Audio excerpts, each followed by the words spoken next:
Hola a todos, bienvenidos a esta nueva sesión de trabajo. El día de hoy vamos a trabajar algo referente a el levantamiento de información a partir de técnicas satelitales para poder obtener coordenadas de un punto sobre la superficie terrestre. Esto orientado a toda la gente que esté interesada en el trabajo de geodesia, tanto geodesia física como geodesia satelital y todos los trabajos que en esta rama de saber se pueden trabajar. Bien, únicamente vamos a trabajar por ahora el levantamiento de la información y en la segunda sesión o una nueva sesión el procesamiento de estos datos a partir del software Leica GeoOffice. Bien, este sería un modelo gráfico. Hablemos un pedacito sobre esta situación. Anteriormente, la preocupación era poder encontrar las coordenadas del usuario. Eso fue o ha sido un problema de poder saber la ubicación. Claro, ¿por qué? Porque es que aquí siempre vamos a tener una pregunta es ¿dónde está? Esta pregunta es una pregunta relacionada con coordenadas. Anteriormente, poder tener las coordenadas para un punto en la superficie terrestre, utilizábamos unas redes geodésicas que generalmente armábamos sobre puntos altísimos en las montañas. Ahí armábamos unas torres geodésicas y la intención era medir ángulos y distancias. Claro, obviamente teníamos que mover esto a un punto datum y en ese punto datum pues hacíamos una serie de trabajos para poder obtener las coordenadas de ese punto y después todas el resto de trabajo geodésico poderlas amarrar a este punto datum. En Colombia, antes de 1995, utilizábamos un modelo geométrico para poder referirnos a estas coordenadas y utilizábamos algo que llamábamos un elipsoide y lo conocíamos como un elipsoide internacional 1924. Bien, todas las coordenadas que teníamos hasta ese momento estarían amarradas a este elipsoide.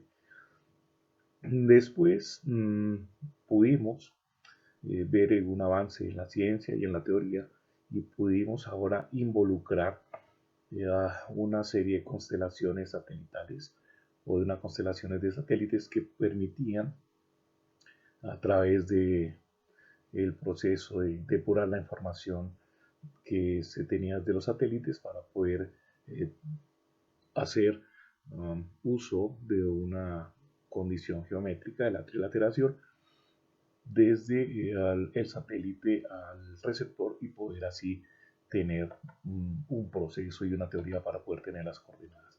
Eso quiere decir que cuando se incorporan las técnicas satelitales, ahora es menester que todo el mundo migrara a esta nueva condición de tener coordenadas. En Colombia, una vez se adoptan estas técnicas satelitales, estas técnicas de satélites para poder tener coordenadas de los puntos, entonces tenemos también que migrar a un nuevo modelo que nos sirva de referencia para poder tener las coordenadas. En este caso se vino adoptando un modelo geométrico y lo conocemos como el WGS84, que es el mismo sistema de referencia geodésico RS80. Claro, en Colombia entonces teníamos este problema de tener dos elipsoides para podernos referir a estas nuevas coordenadas. O sea, había un proceso nuevo que era poder migrar las coordenadas antiguas a unas coordenadas modernas.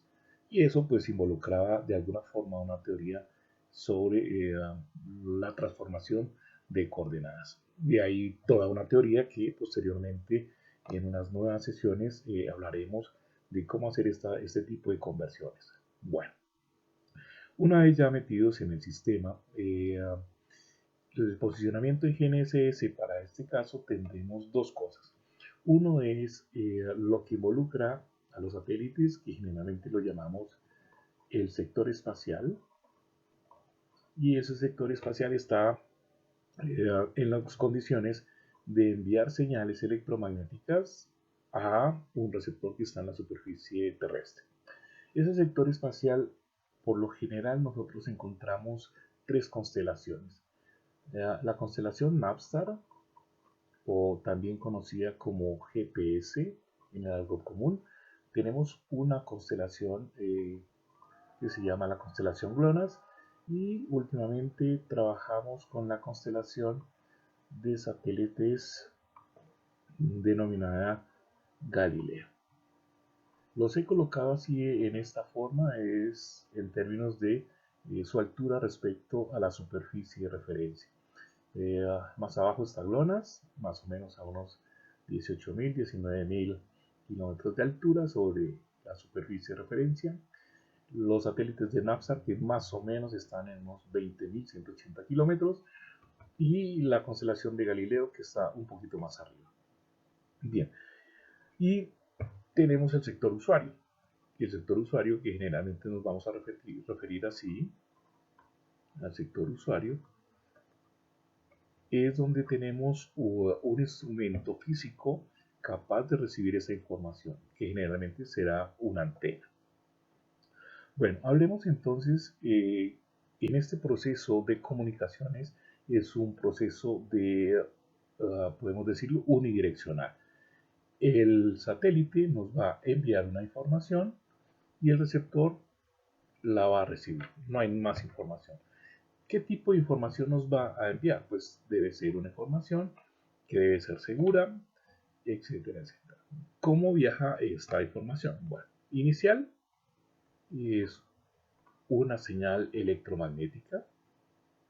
Eso quiere decir que vamos a tener una velocidad de propagación que es igual a la velocidad de la luz. Entonces tendríamos la velocidad de 3 por 10 a la 8 metros por segundo.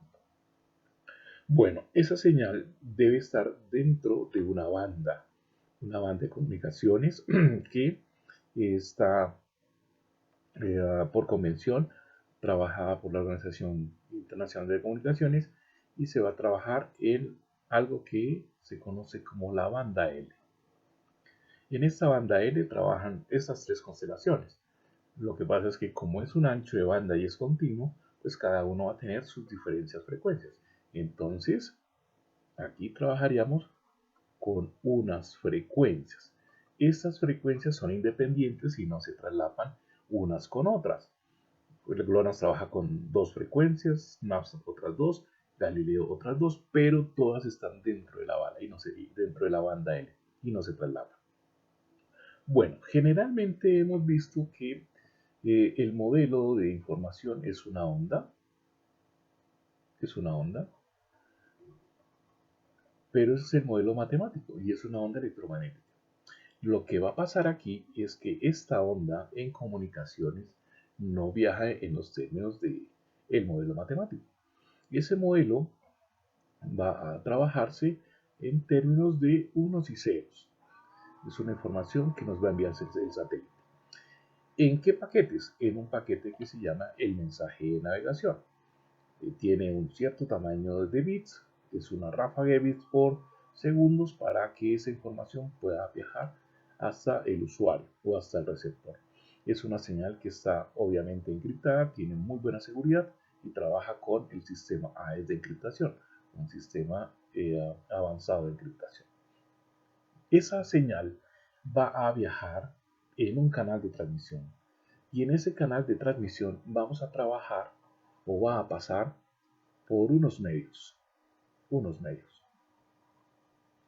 Esos medios, que son el más cercano a la Tierra, es una división de la atmósfera que la llamamos la troposfera, y un poco más arriba trabajamos con otra división que es la ionosfera.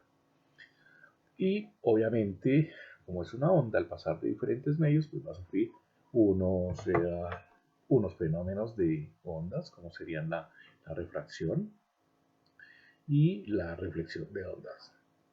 Este viaje a través de estos canales de transmisión, pues también van a tener o van a afectar esa señal en alguna medida, algunos errores que se pueden trabajar. Bueno, hasta ahí diríamos que es lo que estaríamos. ¿Cómo envía el satélite? Lo hace a través de un medio que es una antena. Eso es toda una teoría que se puede trabajar también en una sesión posterior. Y el receptor también va a recibir esto por medio de otra antena. Estas antenas generalmente nos interesa es su posición, generalmente su distancia vertical y lo más importante, que esté dentro del catálogo de antenas de NOAA para que podamos, cuando vayamos a hacer el procesamiento de esos datos, necesitamos conocer el tipo de antena y sus centros de fase para poder trabajar. Eso en los términos de las comunicaciones. Es también todo un paquete porque hay que conocer si el satélite está casi en el cenit o está un poquito más y eso nos va a afectar. También la condición atmosférica nos va a afectar mucho. O sea, es todo un trabajo que tenemos que hacer. Bueno, siguiendo a esto, ahora nos vamos a concentrar en el usuario. En el usuario, este es un receptor que generalmente hay varios tipos de receptores y obviamente hay varias marcas. El receptor, ¿qué va a hacer? Va a recepcionar la señal que me llegue el satélite y se va a conocer como un dato crudo. Esto es lo que vamos a almacenar en el receptor. Ese dato crudo, posteriormente, a partir de la casa fabricante, nos debe brindar un software que nos permita convertirlo en otro tipo de archivo para poderlo leer, para poder sacar información y proceder a poder tener el trabajo para las coordenadas de este satélite, de este receptor en la superficie. Bueno, hasta ahí no hay nada raro. Pero, ¿qué nos une o qué es lo que tenemos de común a estos dos y qué deben tener y qué deben cumplir? Lo fundamental es que esos dos elementos, estos dos segmentos, deben estar referidos al mismo sistema de referencia. Un sistema de referencia que es la definición de parámetros, modelos y constantes para poder determinar las condiciones físicas y geométricas de lo que queramos. Entonces, aquí, para estos, cuando hablamos de una definición de modelos, pues entonces hablamos de un modelo matemático que es una elipsoide. Entonces, las coordenadas x, y, z para el satélite y x, y, z para el usuario deben estar referidas al mismo elipsoide. Ya hemos dicho anteriormente que sería el modelo WGS84, que es el mismo GRS80. Listo. Una vez los dos ubicados en la misma condición, para poderlos comparar y hacer el trabajo, ya podemos saber que las coordenadas son: uno, tendríamos un vector desde el geocentro al satélite y desde el geocentro al receptor. Claro, esto nos ofrece este sistema de referencia. Ese modelo ha venido trabajándose desde la teoría del potencial y su desarrollo desde la ecuación de Laplace. Obviamente se hace inicialmente un trabajo sobre armónicos esféricos, luego podemos pasar a un proceso de trabajo con esa solución de la ecuación de Laplace en series de Fourier, también por series de potencias y también en armónicos elipsódicos. Entonces ya podemos tener esta superficie de frontera que la llamamos allá, pero que nosotros la vamos a conocer como un elipsoide de referencia. Y nos va a servir para que tanto el satélite como el usuario estén en el mismo sistema y podamos trabajar. Bueno, esos dos vectores pues van a hacer el resultado para poder tener algo que llamamos la pseudodistancia. Esta pseudodistancia es la distancia entre el satélite y el usuario o el receptor. ¿Por qué pseudo? Porque esta información al viajar demora un tiempo es otra variable importante y de bastante trabajo para poder llegar al receptor. El receptor o el generador de la señal en el tiempo en el satélite es diferente al que tenemos aquí. Aquí tenemos un equipo excelente para generar ese tiempo y el de acá no.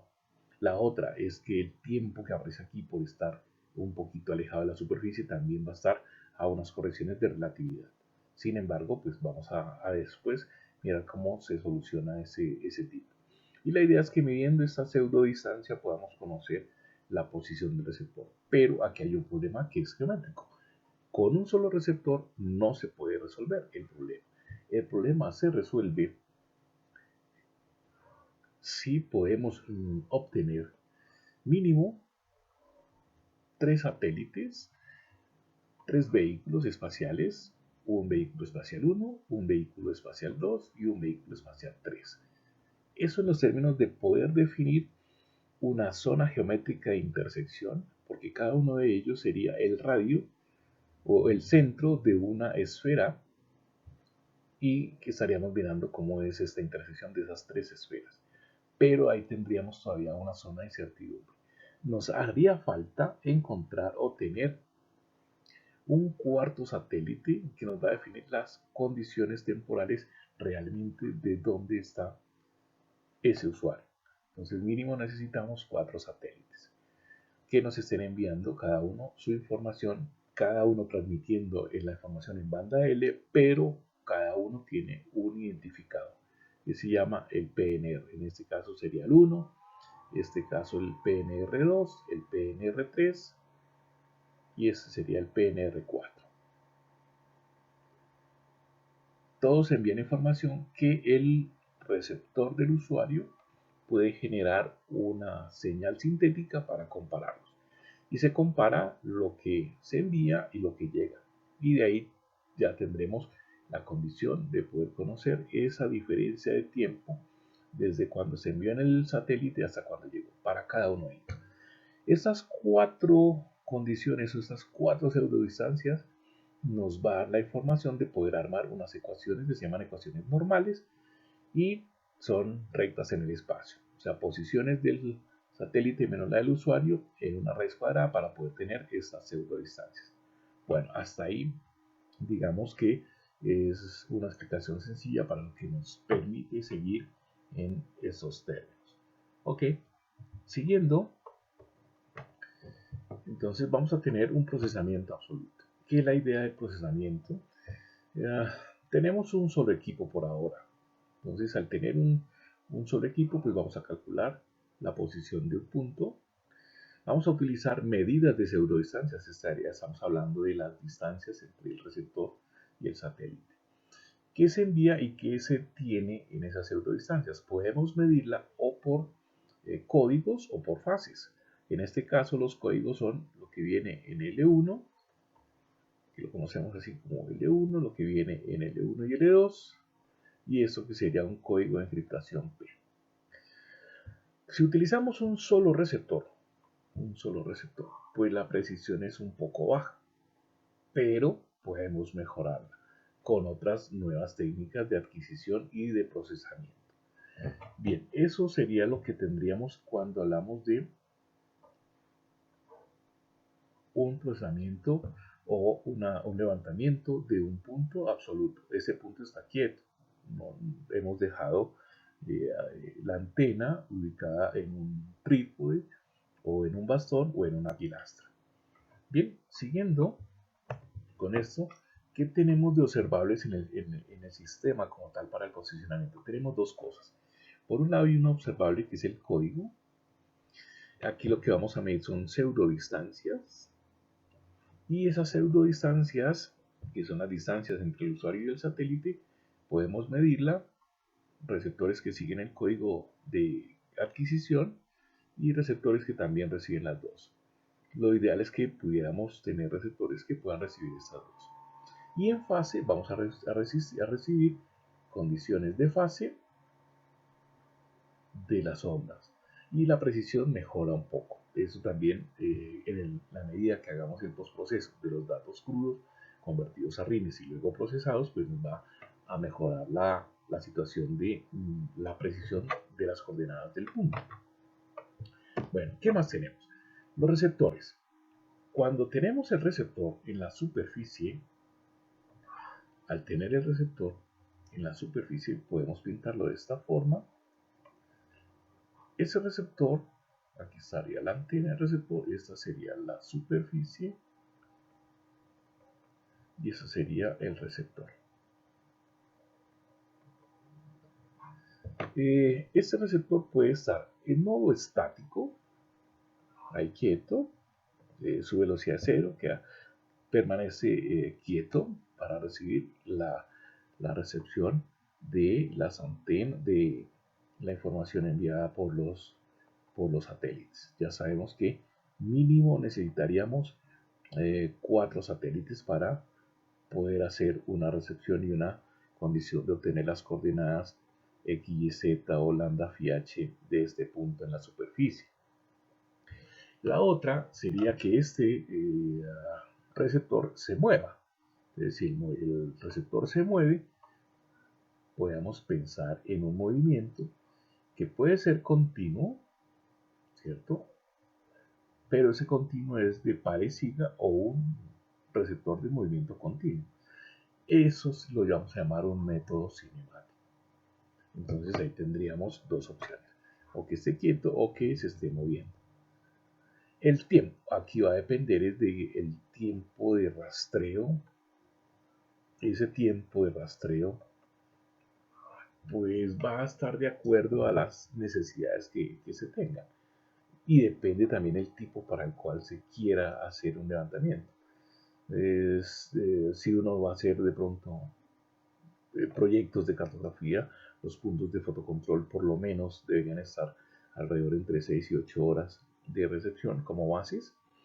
Y los puntos que nos van a servir en la zona, también un rastreo ya diferente en tiempos, pero si la base de nuestro proyecto sí debe estar por lo menos unas 6, 7, 8 horas continuas para poder hacer recepción. Y obviamente cuando hagamos este tipo de trabajos pues debemos tener una opción de amarrar estas estaciones y estos datos con estaciones continuas. Entonces para poderlo procesar necesitamos necesariamente saber el tiempo rastreo y el tipo de proyecto que vayamos a hacer. Bien, el postproceso y el tiempo real. Nosotros podemos tener en tiempo real unas coordenadas no muy precisas, como otras también un poco más precisas. En tiempo real, por ejemplo, en los navegadores podemos tener un cálculo de coordenadas en tiempo real, pero no van a ser muy precisas. Pero si ya le metemos unas condiciones geodésicas, pues las coordenadas de observación van a estar en términos de el tipo de técnica que utilicemos para poder hacer eh, esa obtención de coordenadas en tiempo real, como un NTRIP o como un RTK.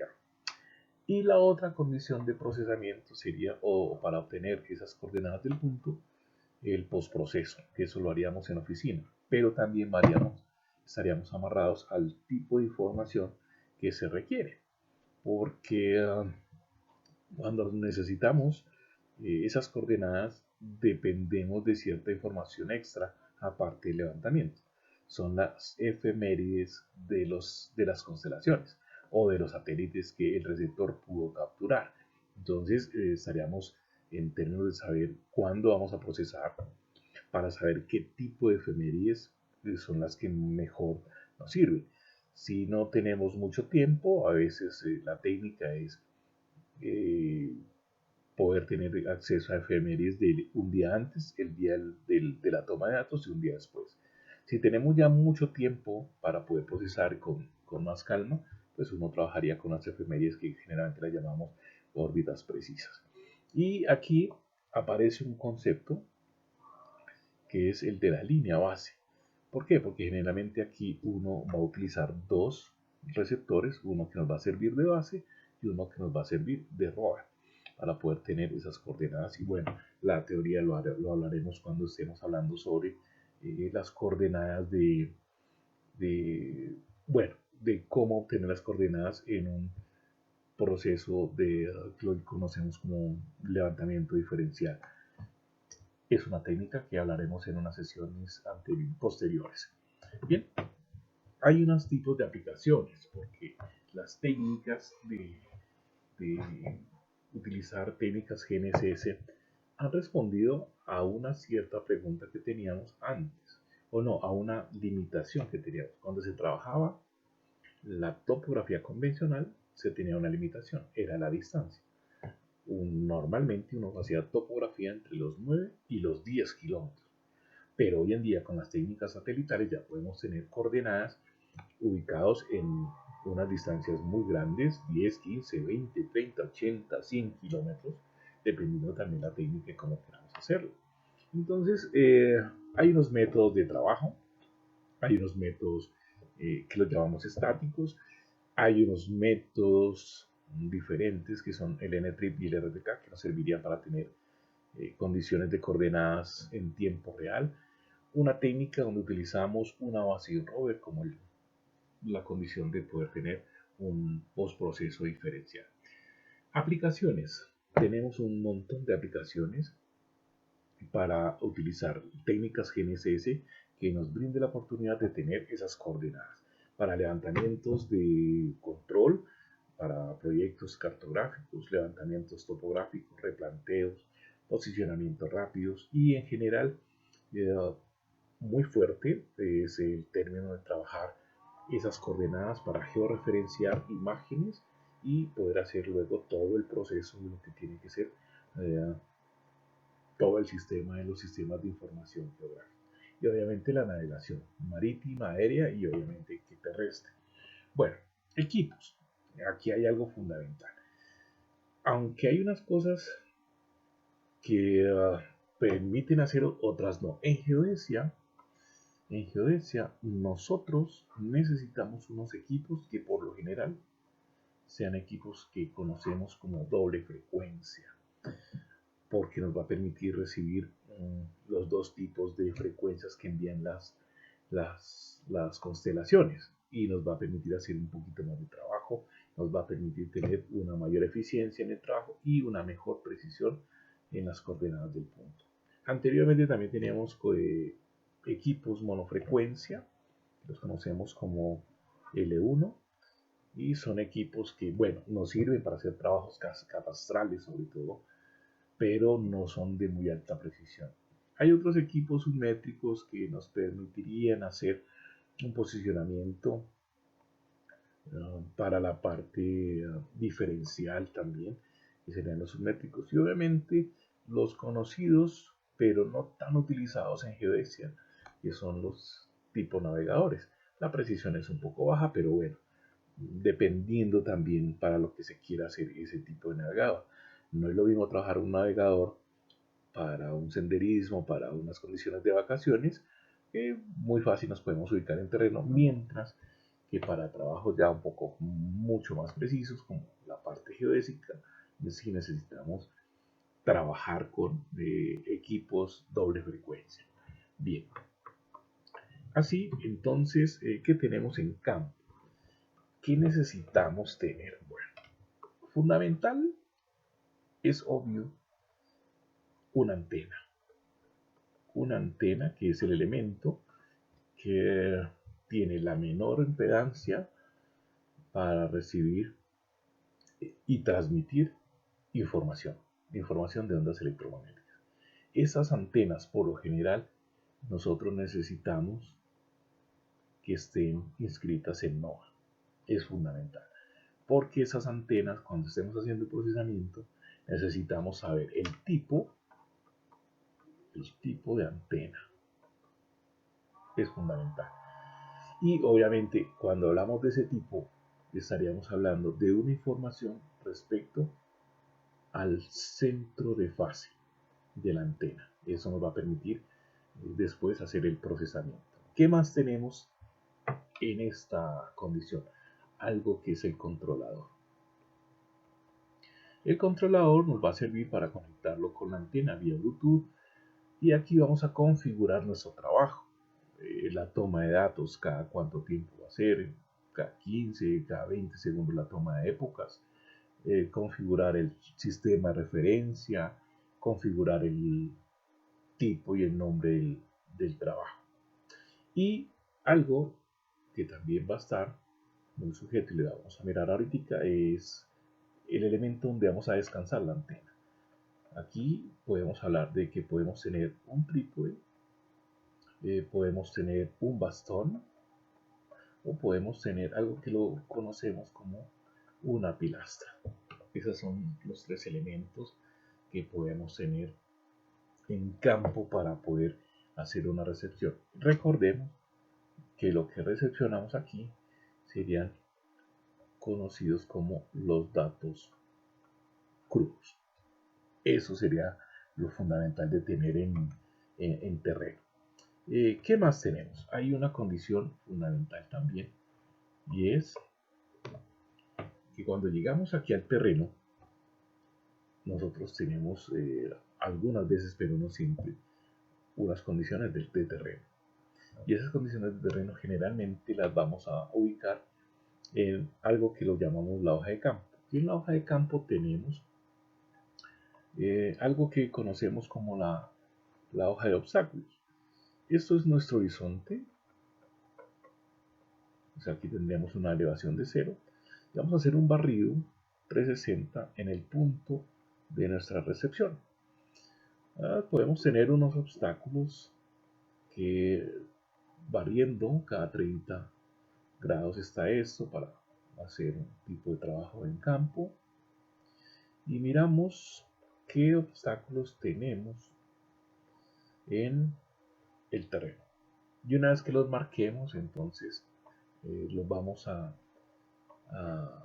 unir, y esta información será vital para cuando vayamos a entregar la información total del procesamiento del dato. Entonces vamos a amarrarlos así. Ahora, ¿qué nos estaría diciendo todo esto?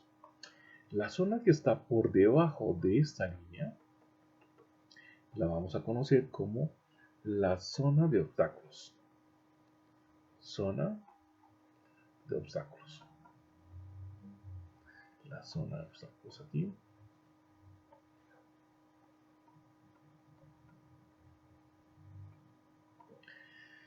Toda esta zona. ¿Qué estaríamos pensando? Pues que esta sería una zona que no está útil para la recepción de la señal. Esa es una zona de obstáculos.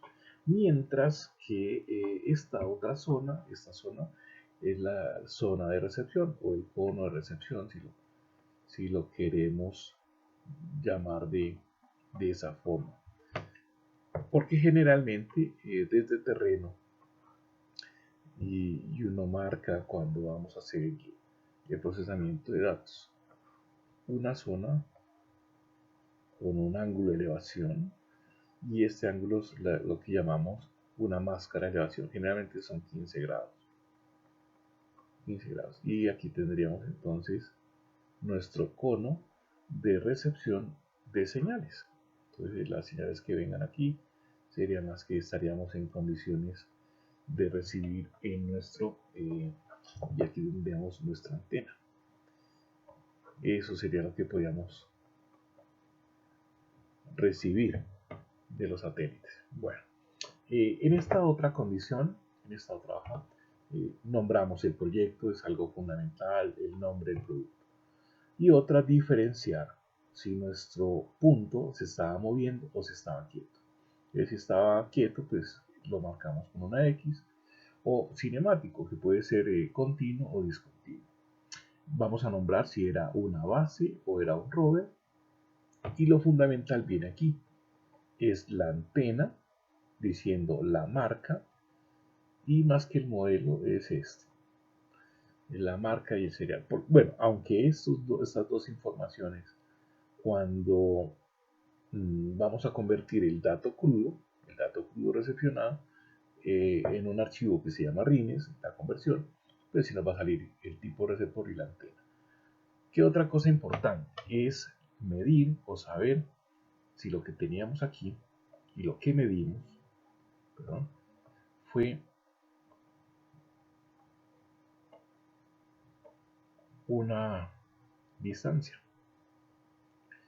Generalmente vamos a pedirnos o medimos una distancia que es oblicua, pero nosotros en el procesamiento siempre vamos a pedir esa distancia o una distancia vertical. Esta distancia vertical, y es la que tenemos que anotar aquí al inicio o al final. Entonces, si podríamos tener que es una distancia vertical de 1,5, La otra, como esta a veces no se puede medir directamente esta vertical, podemos medir esta distancia, y por Pitágoras podemos saber esa distancia vertical. Y la debemos anotar aquí. Bueno, aquí está la otra información. Lo teníamos sobre un trípode o un bastón o una pilastra. Aquí tendríamos la hora de inicio, la hora de finales, el número de épocas. Posiblemente nos estemos dando el GDOF, o sea, la ilusión en geometría, y cómo estaban las baterías. Eso es lo ideal, que cada punto que se recepcione para hacer los procesos y el conocimiento de sus coordenadas posteriores tenga su propia hoja de campo. Bueno, en punto en el terreno, pues una vez que nosotros tenemos nuestro punto, pues hay que hacer la hoja de campo, el reconocimiento de campo, porque lo que estábamos hablando anteriormente. Podemos tener unos obstáculos de tal forma que nosotros cuando hagamos esto, vamos a hacerlo así, esto sería nuestro cono de recepción, todo esto. Ese sería nuestro cono de recepción. Estos serían obstáculos que nos pueden generar errores en el procesamiento del dato. A eso es lo que a veces conocemos como una pilastra. Otras veces tenemos otro momento del paisaje, pero sin embargo seguimos teniendo obstáculos al frente. Entonces nuestros conos de recepción, cuando coloquemos nuestros equipos, pues van a estar con problemas de recepción. Bueno, en campo también podemos tener zonas boscosas donde vayamos a hacer ese levantamiento, y pues todos estos espacios nos van a ofrecer obstáculos de viviendas, de paisaje, etcétera, etcétera, que los vamos a referir y a tener presentes en la hoja de campo. También tenemos campos, obstáculos que son eh, edificios que nos van a permitir que nuestra hoja de campo y nuestro cono de recepción se limite un poco. Por eso necesitamos armar sabiendo que de pronto nuestro punto a levantar esté aquí. Otras veces nuestro punto a levantar está por aquí, pero tenemos unos obstáculos grandísimos y muy cercanos. Esto nos va a generar muchísimo error en el trabajo posterior. Lo mismo, seguimos en las condiciones de poder elevar y mantener. No siempre vamos a tener en terreno, no siempre, elementos materializados del punto. Otras veces los tendremos que hacer. Bueno, levantado esta información, ahora lo importante es esto. ¿Cuánto tiempo debo recepcionar? Aquí existen muchísimas discrepancias entre los que nos dedicamos a esto. Las estaciones continuas, pues son siempre estaciones continuas, pero cuando nosotros vamos a hacer levantamientos, si voy a hacer un levantamiento de un solo punto, pues nos vamos a referir de cuánto tiempo que tengo que rastrear. Normalmente usamos esta formulita, que es una fórmula empírica, y nos va a decir cuánto tiempo podemos rastrear, siendo esta una distancia a una estación continua. Si estuviera a 14 kilómetros, más o menos uno dice, pues bueno, para un solo punto tendría que hacer 65 minutos más 3 minutos por día. O sea, 65 más 3 minutos multiplicado por 14 menos 10. Y eso sería 65 más 3. Y esto es 4. Eso sería 12 más 65. Y eso nos daría más o menos 77 minutos. O sea, estaríamos hablando de recepcionar una hora y un poquito más. Pero observe que esa no es una fórmula real, es una fórmula empírica que en el tiempo ha dado resultados para poder tener más o menos una idea de cuánto tiempo debo recepcionar.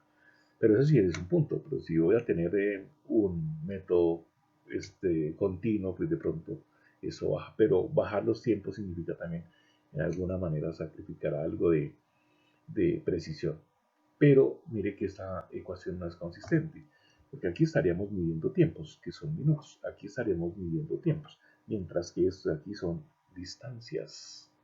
Entonces no hay nada que permita pasar de distancias a tiempo. O sea, es una fórmula empírica que nos permite más o menos trabajar. Y mire, algo que sigue fundamental en los levantamientos geodésicos. Esto es si utilizamos equipos doble frecuencia. Si usamos monofrecuencias, pues la fórmula se va a ampliar a 2 minutos.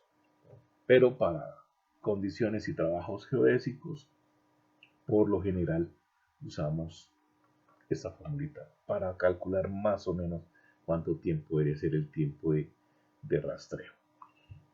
Y una vez que tengamos ya esto,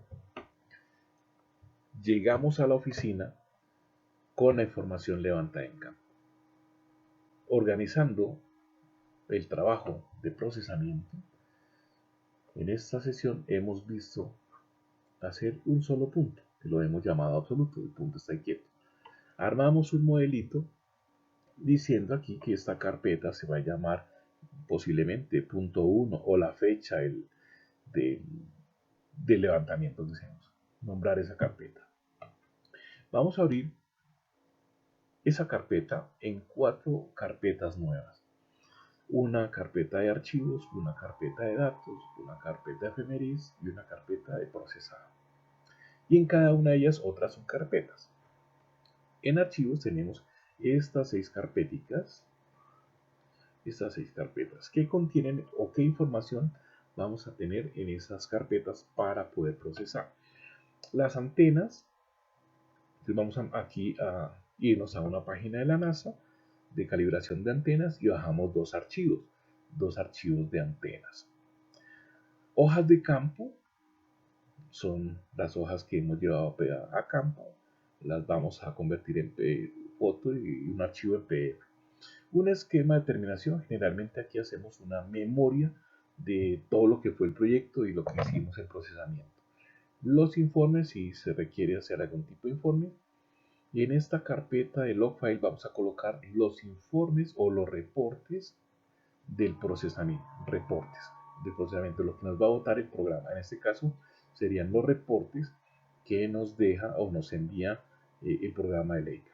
Y en setcore pues vamos a obtener las coordenadas. Una vez hayamos hecho el procesamiento, podemos llevar o podemos tener las coordenadas en un setcore en archivo de ASCII o en archivo de Excel. Luego tendríamos,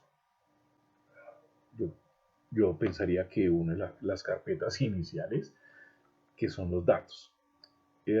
Hicimos un solo levantamiento, un solo punto absoluto, entonces lo vamos a colocar como crudos Robert. Esos crudos no se pueden leer, no se pueden interpretar, porque son propios de cada marca.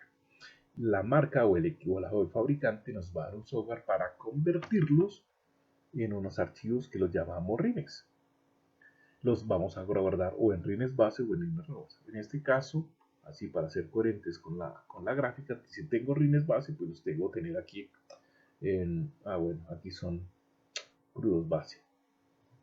Entonces en crudos base y los convierto. Generalmente aquí el archivo RINEX que me interesa es el de extensión O, que es el de extensión de observación.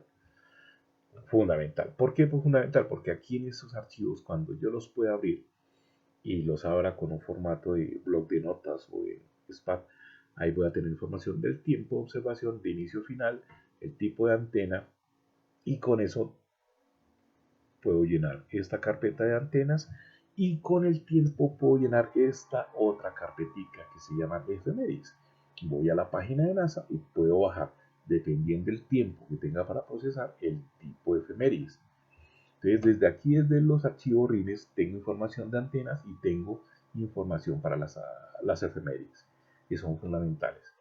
Entonces, aquí tengo yo 3 archivos: antenas, RINEX y efemérides. Son 3 aspectos fundamentales para que el software pueda llevarme a obtener el proceso de poder obtener coordenadas del punto. Y por último, cuando ya entra el software, y le dé todos los parámetros, le voy a decir guárdeme este proyecto en una carpeta. Esa carpeta va a ser en la carpeta de procesados.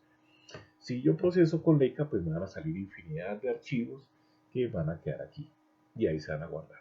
Esa es más o menos una estructura que a mi modo de ver es una estructura coherente, es una estructura organizada de colocar toda la información respecto a ese levantamiento que hice en campo y ahora lo voy a procesar en oficina. Diríamos que desde mi punto de vista es una opción muy clara y muy ordenada para hacer el procesamiento. Ahora, finalmente, pues los invito a visitar el canal. Aquí tendremos ya, hemos visto y está en el canal la instalación de Leica, que es el software con que queremos y que queremos procesar inicialmente. Ahora sería la segunda parte sobre el levantamiento absoluto. Y luego sería mostrarles el procedimiento de cómo debo procesar esa información. Y tengo otras secciones en geodesia física, en las cuales ya tenemos todo este trabajito para la gente que quiera meterse en la rama de la geodesia física. Es un trabajo excelente, es un trabajo que es muy suave, muy tranquilo. Se necesitan bases, pero yo creo que con un poquito de lo que se da en clase se pueden ir asumiendo todos estos términos de estas clases.